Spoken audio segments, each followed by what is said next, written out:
right. This is Vip Vipperman with the Backing the Bold podcast. Excited to be here today and get a chance to meet Matt Ellsberry to hear a little bit of his story and what they're working on at LivFul. Matt, welcome to the podcast. Thank you. Hi, Vip. Good to be with you.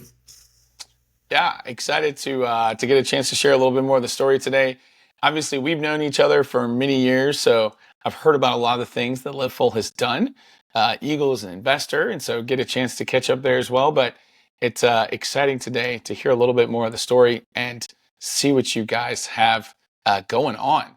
So to get us kicked off, tell us a little bit of the backstory, your backstory, and then specifically LivFul's backstory, if you would. How did we get here today? Yeah, thanks. Great. So first 9 years of my working career was with a nonprofit called Crown Financial Ministries, which is a great organization, still very active today, that teaches people what the Bible has to say about handling money and possessions. And so got to be part of the international team that took that from 3 to 80 countries in the span of like 6 years or less than 6 years, which was really fun. And just really dove in deep, caused me to really dive in deep on what the Bible has to say about money and possessions and stewardship and all that kind of stuff. And yeah, it was a great start to my life and career and all of that. Great mentors, great examples in that community, many of whom I'm still in deep friendship and kind of mentoring relationships with.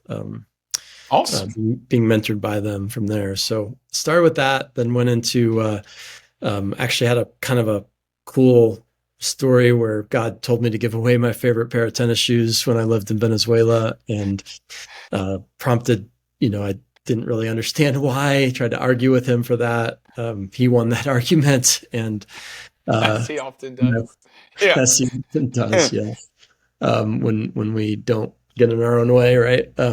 But when I was coming back to Atlanta from that trip, I felt like God said, "You want to know why I asked you to give away those shoes?" And he brought me to the passage of the woman with the alabaster jar who had kind of give a wasteful, extravagant gift on Jesus's feet, and wanted to know if I would do the same. And so I said yes, and I actually wrote down a gift 10 times bigger than I'd ever given God before, and he decided that I was going to want to surprise him with the gift, which, so I'm literally kind of blocking him from seeing what I'm writing down on my smartphone at the time. And came back to Atlanta, and a mentor was like, "You idiot, ask God where he wants you to surprise him with this, this gift." And so I did. And 2 nights later, he kind of woke me up with my, I guess, lifelong instructions or life calling. And it was, for most people, he said, for the woman with the alabaster jar, that's exactly what he wanted her to do, is give it away. But he'd made me different. He didn't want me to give it away. He wanted me to invest it and build businesses just, for the same purpose for the kingdom as if they were a church or a nonprofit ministry. That was one. Second thing he said was none of the proceeds were mine to consume, but should be reinvested to build the kingdom through business. And then third thing was why. I feel like he asked me why that small amount. And when he asked me, even though it was a 10 times bigger gift than I'd ever given before, when I ask you for something, give me everything, was kind of the message. And so kind of was the beginning of the end of my time in the nonprofit space, and led me to move, with my new wife to Indonesia, and put this in play with an amazing group of companies over there that were asking these same types of questions. How do we honor the employees and the communities that we're operating in? And so that was an amazing experience to do that with 3 publicly listed companies in the Jakarta, Kuala Lumpur, and Singapore stock exchanges in Asia. And then led me and a few other really cool Indonesian partners to launch the Kingdom Entrepreneurship Academy, to incubate businesses who fully wanted to live out their faith through business. And all that was going on, one of my mentors back here in Atlanta while I was living in Indonesia suggested that I start mentoring a young man named Hogan Bassi. And so Hogan and I met through that process, and we had just really like a fire hitting a gasoline when we started meeting. He had been thinking a lot of the same concepts in business. And so we just started to kind of fire off of each other. And I got to hear more about this business that he was starting with his partner, Andy, called LivFul. And long story short, when God had us leave Indonesia, he had us partner up with Hogan and Andy and start to build LivFul even more into what it is today, which I would say is kind of, just as much a spiritual expression of kind of Hogan and Andy and my life's work trying to build businesses that are just, every bit as good as a church or a ministry through the business world and community. So LivFul was started, to go back to the second part of your question, because Hogan was getting malaria all the time, as most people do in Nigeria. In fact, I think more people get malaria and die from malaria in Nigeria than any other country on earth. And so by the age of 10, he had 4 very serious cases of malaria and life-threatening cases of malaria. And so he decided he'd had enough. And so he invented his first insect repellent at the age of 10 years old to try to save his life from malaria, which is a crazy story for a 10-year-old kid to do, but that's absolutely. That's my partner, Hogan. He is a crazy man, but in an amazing God-inspired kind of way. So that led him to kind of start a lifelong journey to ask the question, why does basically the 4 billion people at risk for catching an insect-borne disease around the world not use insect repellent? I mean, if you think about it, Vip, it's like that little mosquito buzzing around your child could kill your child, and yet nobody's using insect repellent. And so Hogan's instinct was to ask, why not? And basically came up with 3 reasons. One is that, products aren't safe. So there's a lot of safety concerns around using a product day after day after day with ingredients like DEET, which, there's safety concerns around. And second is user experience. These products that exist currently today are not very pleasant to use. And so we called it the date test. Would you be willing to use this product on a date? That's awesome. Would you be repelling more than mosquitoes, if you know what I mean? Right. Nice. Yeah. So that was the second test. And the third one was, even the best repellents in the world really only last 4 to 6 hours in kind of real world settings where you're sweating and, having clothing rub against them and various things. And so we knew that people aren't going to want to constantly reapply when this is a daily kind of need and you're being surrounded by mosquitoes in your home and in your place of work and on your way to work and when you're playing and outside and all of that. So we really wanted to create a product that could last all day long, kind of put it on once and forget about it. And so that became our design challenge. Could we do that and create a product that would be, daily use, the first daily use insect repellent in the world?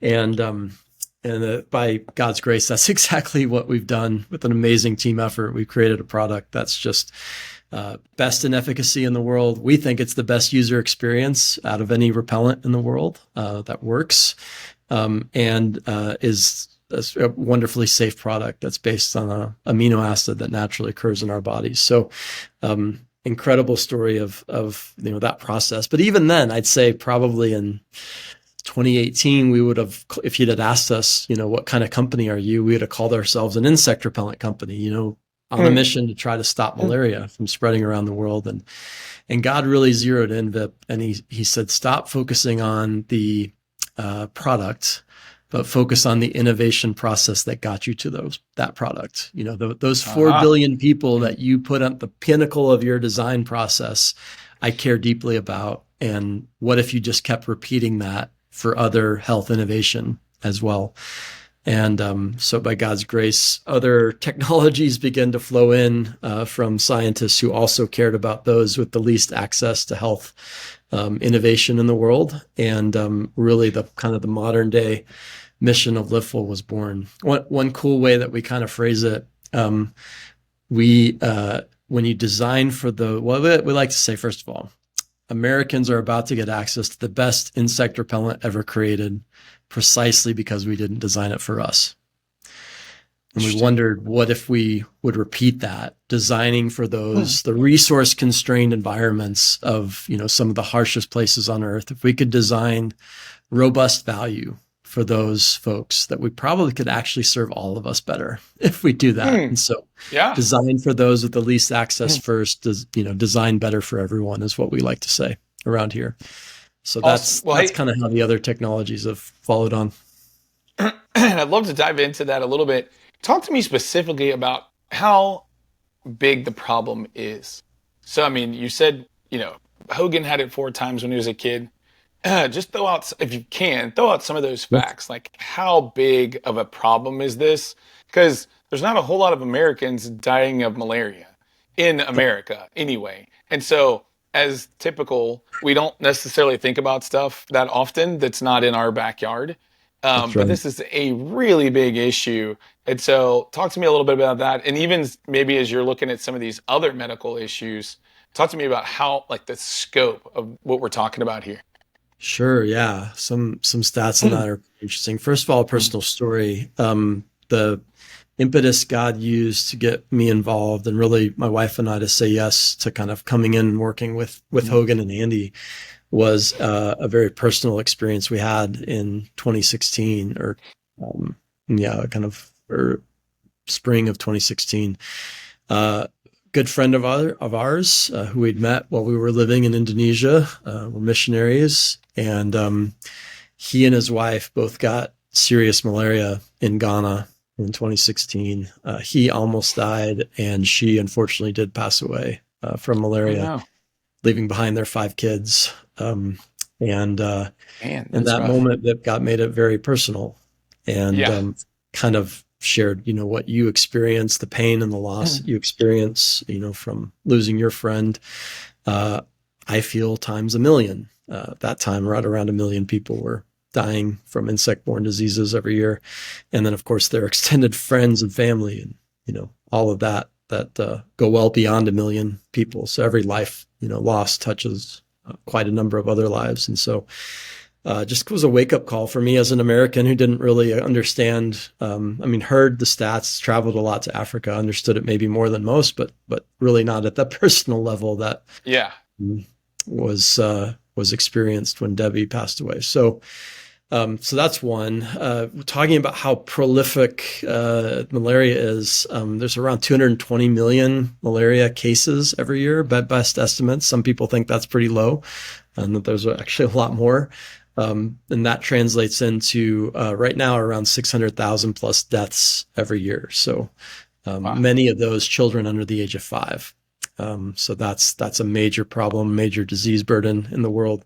Dengue fever is also a problem. It's less deadly than malaria, but more prolific, as around 350 million people will catch dengue this year, Mm. every year.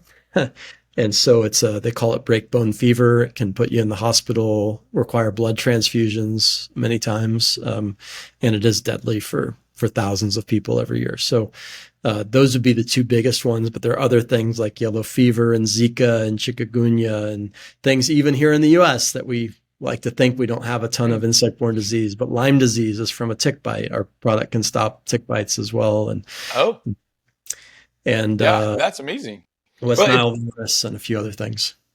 it was interesting. I was in a conversation with a person just this past week, and one of the conversations they were having was, especially in poorer parts of the world, people are already vulnerable to things like trafficking, to things, like crime and different kinds of things like that.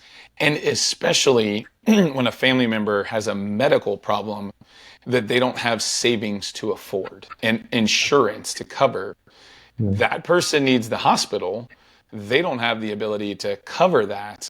And then things get squirrely real fast, yeah, and leading to, sometimes the death of the person or putting themselves into slavery or selling another family member into a slavery or trafficking type situation because they just don't have the funding to cover it.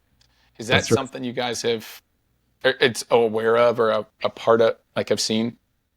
Yeah, absolutely. I mean, health is a massive. We just were a part of a conference where we heard about a lot of the slavery in Pakistan and the bricklayers and the number one example they gave was a medical issue debt that needed to be paid that gets translated into basically a family, unbeknownst to themselves, selling themselves into what can be generational slavery because it all started with the medical thing.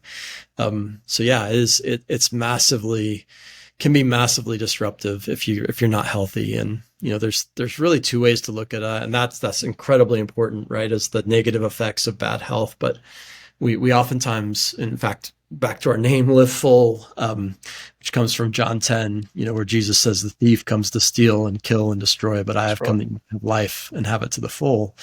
The big example that God put on Hogan's heart when that name was kind of resonating with him and Andy was that there are all these people that he left behind. So Hogan, grew up in Nigeria, but he moved back to the U.S. when he was like 13 years old, and he just remembered, like, man, if some of the kids I knew that were street smart and book smart, back in Nigeria had the opportunities that I got access to here in the US, imagine what they'd be doing with their lives and their opportunity, et cetera.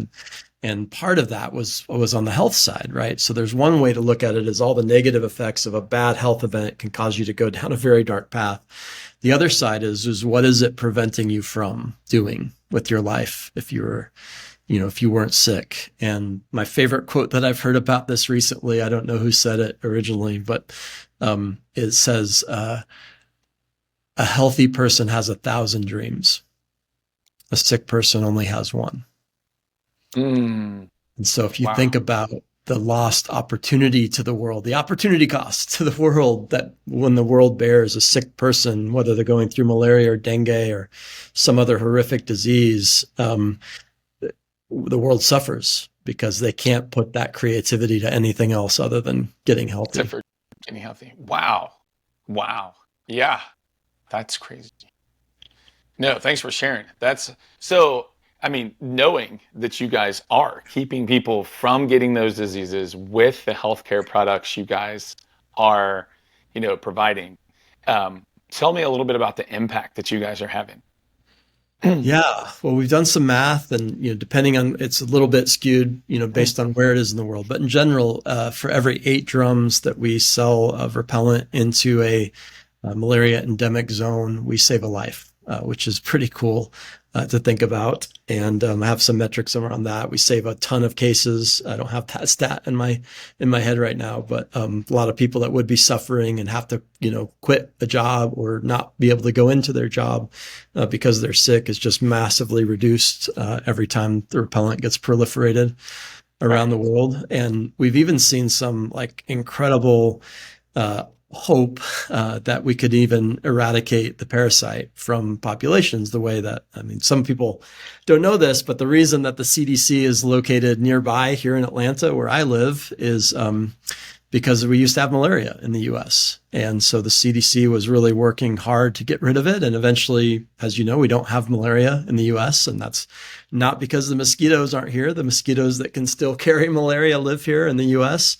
We just worked kind of in a concerted effort to get rid of it here. So it is possible. And what we've seen is when our repellent gets, kind of given to enough people over enough time, we have enough users, that the parasite can actually be removed from the blood and potentially from the population. So it's something that we're deeply exploring. We'd love to be able to get rid of it around the world. Talk about a future vision of what the work could happen. There could be a day when there's no parasite in general that causes the disease.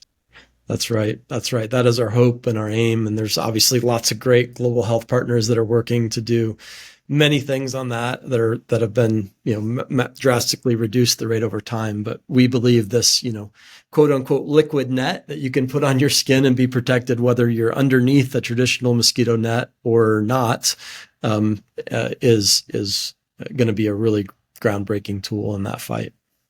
That's awesome.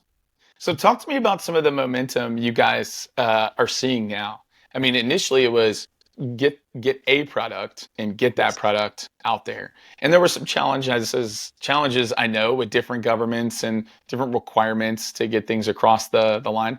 But tell me about, some of the ways that you guys have worked through some of that, and then what are the momentum you're feeling now, not only with the malaria related, like the insect repellent products, but also some of the other things you guys are working on through your process. Yeah, no, great question. I'll tackle the malaria insect repellent first, and then go into some of the other technologies that we've invested in off of that. Um, we we've gotten a lot of momentum recently with gaining regulatory approvals in the U.S. That ended up being about an 8.5 year process, which was Okay. crazy. Lots of reasons we could go into another time, but yeah, just we had really great data early on in 2018 from the US study that we had done with the University of Florida that was basically accepted by every other country we applied it to. It was not accepted by the US. So that was very frustrating. So we ended up just kind of getting that data replaced in 2023 and now granted the full US approval. So Hey, that's woohoo! That's awesome. Yeah. exciting at the end of an 8.5 journey. There's still a couple little glitches where we have to get the the exact hours of protection where it is in every other country, but that hopefully should be done in the next several months here. But big step on that regard. Also got approval in China, which is incredible. So two of the three Amazing. largest markets in the world have been now we have access to with the repellent. So that's been really great. That's kind of the commercial side of the normal business. And then what we call our global health business, we've just gotten our protocols approved by the World Health Organization to basically approve us as a global health intervention to stop the community spread of malaria. So what's required next in that is some large scale clinical trials with like 10,000 people in various places across Africa. And so we're hoping that those will start late this year. And that will be kind of the first shot across the bow, I guess, of the ways we fight malaria existing in our existing capacity to massively increase that. So that process has been going really well on that front. And we're thankful for that. We also just received from our existing partners in Australia, New Zealand, just received our largest order to date. If you are in Australia, New Zealand, check out Fend Insect Repellent. It is the best insect repellent in New Zealand and Australia. And so that's really great. And this big launch is actually for a pilot, or this big order is for a pilot in New Zealand. And if that goes well with our partner there, they want to roll it out across all of Australia, which would, be significantly more than even they've ordered so far. So that's some really exciting things with that, and getting a lot of interest. In addition to kind of the top-down approach of the WHO, we have some great bottom-up approach where a lot of companies with large outdoor workforces that lose a big portion of their workforce due to malaria, being down with malaria, are Interesting. looking to buy the product to just protect their workers so that they don't lose that time or have to hire replacement workers, et cetera. Right. It's When one thing selling it to an individual who, is struggling with just how much they make in the first place. It's Yes, something else to sell it to the company who's then thinking about just their employees and doing a great job. that's right. That's right. So as we're proliferating this amazing story about the repellent, God really brought another scientist from Brazil, who was the former head of R&D from the largest pharmaceutical company in Brazil, and done a lot of collaboration with Johns Hopkins University here in the U.S. Who had Wow. just really developed a really game-changing technology, we believe, for pain and cancer. It's kind of a platform technology. And because of LivFul's model and ethos and just our way of thinking about the kingdom of God and business together, really wanted to work with us versus the existing partners that can offer a lot of money, certainly more than we could, but to align our mission and with his heart to serve people in the world. And so that technology has been entrusted to us. We believe it has the potential to be a broad spectrum cure for cancer, which is sounds almost ridiculous to say, but we've come to believe that really is true in our own due diligence process. And so those clinical trials in human beings will start probably at the middle of next year. And if it Okay. goes how we think it goes, it could really change the way pain is managed in the developing world. Many times people that break a leg or something get offered a Panadol, which is the equivalent of like Tylenol or aspirin, for a broken leg or for severe pain situations. So Yeah, this is a not quite cutting it. non-addictive, solution to that, basically a way of treating people justly. And then for here in the U.S. and other places, we think it could be the best standard of care for how you treat potentially each type of cancer. So that's something that we're really excited to invest in. And again, the only reason we have access to it and the reason it was designed the way it was a Brazilian scientist thinking, how do I make something that is accessible to my fellow Brazilians? And if it's Yeah, an injection and it's tied to the cold chain and it's really expensive, it's really only going to be accessible to 30 or 40% of the Brazilian population. And he was like, that doesn't sound like my God, that's not big enough of a problem for him. So how does this get designed in a way that it not only can reach every Brazilian, but potentially every African and Southeast Asian and anyone who wouldn't traditionally be at the top, the first in line for a new health innovation. And so that's been amazing technology that's coming next. And then we've also invested in technologies that are tackling psoriasis and wound care. And psoriasis may not sound like a major problem, but by one WHO estimate, there's as many as 11% of the global South population that suffers from some form of psoriasis. And so wow. this medicine would make a big impact in bringing full life to a lot of people around the world as we prove that out. So those are a little further back Yeah. in development pipeline, but just some of the things that we're doing and investing in. That's so cool. Well, it's funny. A lot of times when people think of Eagle Venture Fund, they think of us as B2B SaaS, right? Like that's, at the core of a lot of the things that Eagle focuses on, and it's better, you build technology like software and you build it better, faster, and cheaper, and obviously, LivFul is using technology and computers and, and AI to, improve their products and get them out to the market. But at the same time, y'all are building better, faster, cheaper for the healthcare system.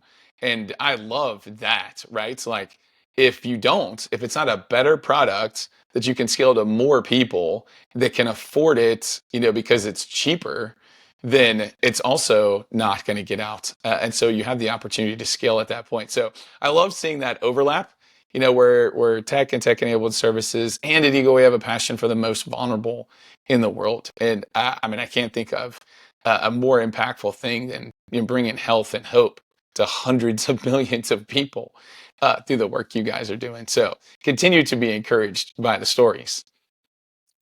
I would ask, uh, are there moments in this battle? I know like the entrepreneur journey is full of a win. I mean, you saw me celebrating because I've known you for a while, and I'm like, dude, this is awesome. You finally got the clearance for the U.S. to sell it, Yeah. or very, very close. Um, Yes. but there's also days in the journey that are a little bit more challenging. Can you just speak to that a little bit and how you guys have kind of kept hope in the midst of the hardness of being an entrepreneur? Yeah, it is hard. And there are lots of good moments and lots of hard moments as well. And, in a especially trying time recently when we didn't know if we were going to make it, a little over a year ago, or I guess a year and a half ago. I don't know. God just has a way of really zeroing in kind of what you're relying upon and what you're building your identity upon and your hope upon. And he has a way of stripping those things away from you. And yeah, I feel like we've definitely had that moment probably right around a year and a half ago in LivFul where just touch or go, maybe whether we'd make it or not. And um, in the midst of that hardship, God gave me a word that I'll share with you. So I don't know if you've ever had that experience, Vip, where that's God's not like speaking audibly, but there's like words that are coming to you that are not your own, and you're just kind of writing them down. Well, Yeah. that's what happened in this scenario, and so I wrote down in that hard moment. What I felt like God was saying was, enjoy the in-between unknown that is this season. learn from it, grow in humility through it, and don't wish it away too swiftly. For Hmm. I am shaping you and I am shaping LivFul. See and enjoy the lifelong relationships that I am forming. Smell the roses, even if there's a lot of crap around. He didn't say crap. That's another topic. Um, this could be the best and most formative season of your life. Hmm. Wow. And I would say that probably that entire year, from roughly October, November of 2023 to October, November of 2024, um, was the hardest year that we've probably gone through in LivFul, and probably definitely that I've gone through personally, Hmm. but also the best year. And it was that reliance, that dependence that can only be formed, when you are deep in, um, I guess, dependence upon God. All the other things kind of get stripped away. It's really cool. And it's so encouraging that he gave you a message of hope, like hanging in there and like to enjoy the moment. For entrepreneurs, it's always about like the sale, the exit, the wins, right? A lot of times. And so Yep. people live for it. I've met so many entrepreneurs who sold their company early, or at least earlier than they expected, and then felt like a lack of purpose because it was all over. But as you're building with the Lord along the way and trusting Him in the highs and in the lows and seeing purpose in just building with Him, um, it's amazing to see, how you can, that extends for a lifetime, right? Like Right. that identity that's built. And cool. It's exciting to see the resilience that you guys have. I mean, you're serving peoples in parts of the world that have resilience, right? I mean, they've gone through, you said, I mean, Hogan himself had malaria 4 times. I mean, he's a resilient dude, right? Yeah. Um, but continuing to push through and continue to maintain, so that now building something to save, millions of lives. So very, very cool. Finally, give us a message like for the audience. So if there's somebody out there listening and they're like, oh, like how could they get involved? And that could be the individual, like, hey, the product's finally coming to America, that kind of a thing to, because there's a lot of people in America like camping in the outdoors and that kind of thing. So on the other side, how can they get involved as like an impact side of things for those who might be listening who say, like, wow, you're making progress, but it sounds like you still got a couple more years of building. So what would that look like to get supportive? That's great. No, thanks, Vip. We would love anyone that wants to follow our journey, especially prayerfully. That we do have a prayer meeting that we do every Friday morning. I just did that this morning, 10 a.m. U.S. Eastern time, every Friday morning. We've done that for this October. It will be 7 years. Every week for 7 years, we've gotten together, and I send out a prayer email every Thursday night with the top 5 things that we're grateful for. So imagine that we have 7 years of data, almost 7 years of data on what God has done in the life of our company, which is amazing. Talk And about then something fascinating to drop into Chat GPT, to the AI, and see the trends there. right, That's amazing. 7 years of prayer requests and praises. that's right. Um, Yes, 7 years of the things that we needed help on too. So it's just mm. really good It, data points on that. So is that something people can sign up on the website? Like, can they just go to like liveful.com and sign up for the prayer letter or no? right, there's a contact us box on liveful.com, and if they just come in and say would like to be added to your prayer email, we will add you up, and that would give us huge encouragement. We have a ever growing number of folks that do that. You never have to show up to the Zoom call if you don't want to, but if you'd like to pray live and in fellowship with other folks, you can do that through the prayer Zoom as well, which you'll get access to if you let us know you want to do that through the website. The other way is just, well, then probably that's the best, either the website, www.livful.com, spelled this way, livful.com. You can keep up with our journey, but very soon we'll be launching in the US, probably under a brand that's somebody else's brand, but with our partner and with our technology, StayTech. And so that's a great way to follow us as well as just signing up for the prayer email. We'll make sure all those updates go out through there. It's a good way to see links or names of new products that come into the U.S. market, so you can be a part of what Eagle and LivFul are doing together. So just for clarity and confusion on that, someone's not going to ever go to Target and buy LivFul medicine, like LivFul mosquito repellent, right? You're always white labeling and working with somebody else who's taking it to market. Is that right?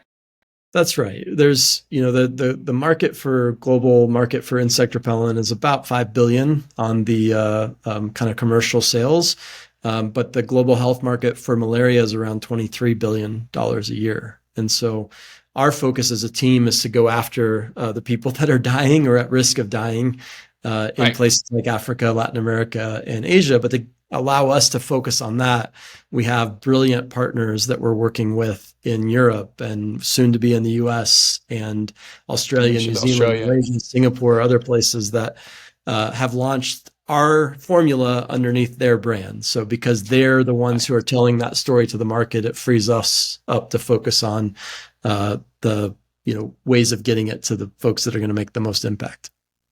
Nice. Awesome.